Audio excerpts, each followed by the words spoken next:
Hi అండి, welcome to my channel Krishna's world.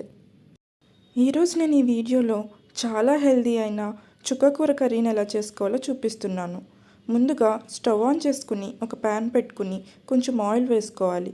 Oil వేడైన తర్వాత కొంచెం శనగపప్పు, కొంచెం మినప్పప్పు, కొంచెం ఆవాలు, కొంచెం జీలకర్ర వేసుకుని ఫ్రై చేసుకోవాలి.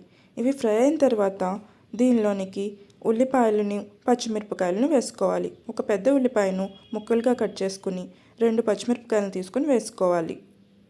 ముందుగా 2 చుక్కకూర కట్టలను తీసుకుని శుభ్రంగా కడుక్కొని ముక్కలుగా చేసుకుని ఉల్లిపాయలు ఫ్రై అయిన తర్వాత దీనిలో వేసుకోవాలి.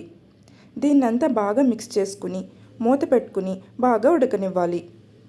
చుక్కకూర తినడం వల్ల చాలా ఆరోగ్య ప్రయోజనాలు ఉన్నాయి. అంతేకాకుండా చుక్కకూరను వండుకోవడం కూడా చాలా ఈజీ.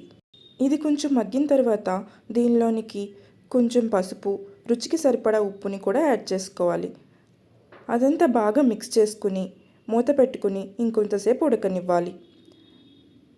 తర్వాత దీనిలోనికి 1 స్పూన్ కారం, 1/2 స్పూన్ ధనియాల పొడి వేసుకుని బాగా మిక్స్ చేసుకుని స్టవ్ ఆఫ్ చేసుకోవాలి.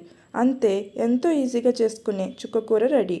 మీరు కూడా ట్రై చేసి ఎలా ఉందో కామెంట్ చేయండి. మరిన్ని రెసిపీస్ కోసం నా ఛానల్ని సబ్స్క్రైబ్ చేసుకోండి.